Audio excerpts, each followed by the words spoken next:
Hey, what's going on everyone? So today I want to talk to you guys about how to deal with bad doctors. Now, what do I mean by bad doctors? I mean anything from a doctor who is not listening to you, to a negligent doctor, to a doctor that just tries to get you in and out. You know, there's so many different forms that a bad doctor can take. And this is just my definition, but pretty much a narcissist, a doctor that thinks that they know it all and that, if it's not textbook, it doesn't exist. And unfortunately, this is something that a lot of people with chronic illness, especially people with invisible illness, have to deal with. I've seen hundreds of doctors over the last couple years, and unfortunately, I'd say about 90% of those doctors, in my eyes, were very, very bad doctors. If it wasn't something blatantly obvious or like a common cold, they can't treat it. I've even had doctors tell me, I'm just a primary care physician. I don't treat anything other than viral infections and, whatever. It's just very basic things to treat. And like I said, there's many different ways, shapes, and forms that doctors can come in. But if you feel like you are not getting the proper care, then I have a couple of tips for you on how you could approach this and hopefully get the care that you need.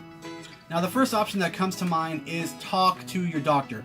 Voice your concerns. If you are not happy with the treatment that you're receiving from your doctor, tell them, let them know.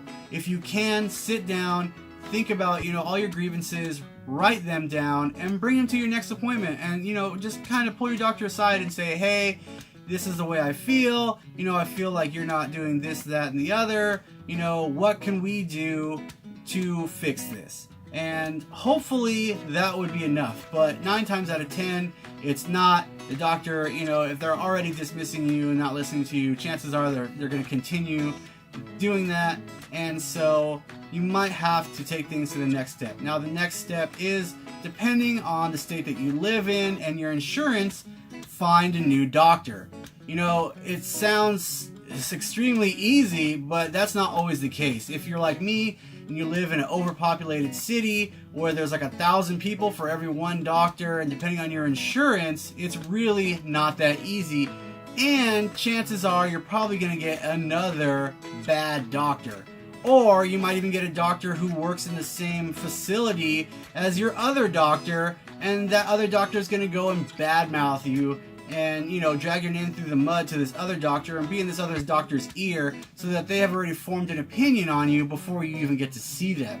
It sounds really unethical and malicious, but doctors do talk just like any other coworkers, and they also do write notes. So chances are, if they're dismissing you to your face, they're probably dismissing you in their notes as well. So if that doesn't work, then file a grievance.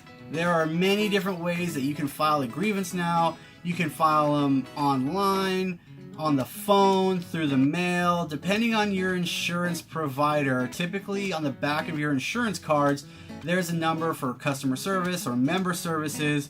You can contact your insurance and ask them the proper avenues to take and the proper action to take for you to file a formal grievance. And sometimes it seems like it's pointless, but trust me, if enough people file grievances, the employers and the state will be forced to take action against certain doctors. They can only turn a blind eye for so long. And as far as different places you can contact your state ombudsman, you can contact your state medical board, you can contact the American Medical Association. There's plenty of different avenues that you can take that will hopefully not only tell you how to file a proper grievance, but also possibly help you out in more ways than one. You can even go to whatever hospital or clinic you're going to and ask them at reception, how do you file a grievance? Some places, like for instance Kaiser here in California, they have so many grievances filed that they actually have in the hallways and waiting rooms, they have like a tray full of grievance pamphlets, because it's so prominent for people to complain about the care that they're receiving.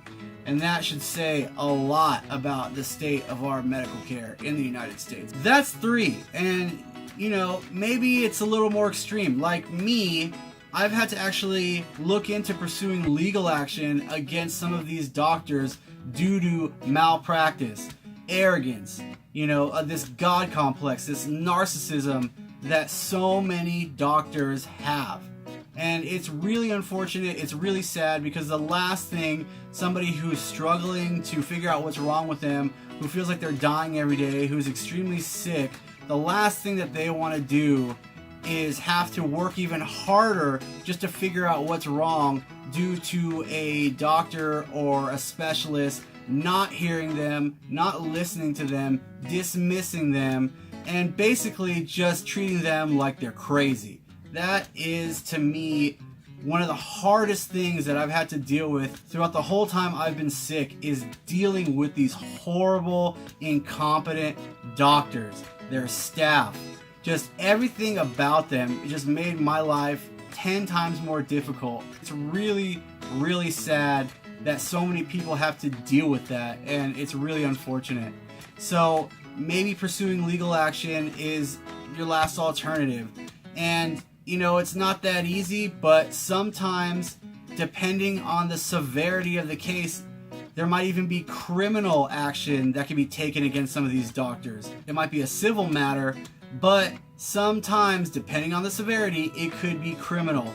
Like, let's say, due to doctor's malpractice, you know, somebody lost their life or became severely disabled or was, you know, given a medication that had adverse reactions to, even though you provided them with, you know, prior knowledge or documentation that would do so. You know, medical malpractice is the 3rd leading cause of death in the United States. That number is staggering. Let that sink in for a little bit. That is just insane. So if that's the case, I definitely recommend trying to contact some local attorneys. I would contact your state ombudsman, and I will try to leave some helpful links in the description box below. But it really hurts my heart to have to make a video like this based on the fact that malpractice is such a common thing nowadays, especially in the United States. You know, living in California with a population so high and so many advances in technology, I would think that medical malpractice would be a thing of the past, but it is just as prevalent now as ever, if not more so. You know, with everything going on politically in the last, 8 years, and, changes to medical insurance, I think that really put a strain on a lot of doctors and kind of left them with a bitter taste in their mouth. So I think a lot of them kind of just checked out because some of them are being forced to take on more patients than they can handle, and a lot of people don't get the quality of care that they would seeing a doctor on a more individual basis. So I totally almost forgot. One thing that I've done in the last year, due to my autonomic dysfunction and the brain fog associated with POTS, I actually started recording my doctor's office visits. And I noticed 2 things. One thing, it helped me out exponentially when trying to remember exactly what the doctor had told me.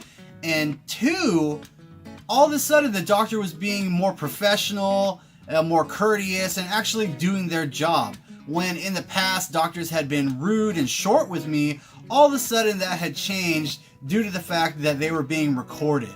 Now, that was very bizarre to me. It was almost like these doctors were a completely different person just due to the fact that they were being recorded.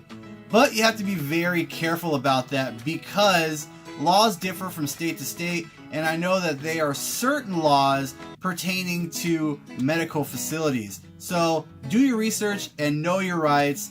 But with everybody having smartphones nowadays, it's more easier than ever to actually sit there and record something.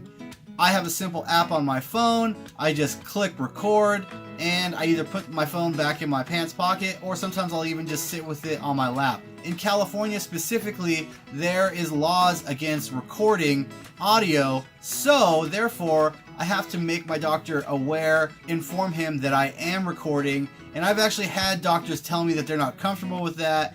Typically that's a huge red flag. and I no longer see those doctors after that point, because if they have anything to hide, it's not a good sign. So definitely be sure to check your local laws on the subject. What little research I have done, I actually found that a lot of states encourage people, especially with disabilities, to record their doctor's office visits. So that's a great way to kill two birds with one stone, to stay in the loop and actually remember what your doctor is telling you, and to also keep them accountable. So I hope this video helped some people out there. If you guys have any questions or concerns, feel free to leave a comment down below. And if you guys enjoyed this video, if it helped you out, feel free to hit that like button. And if you haven't already, subscribe.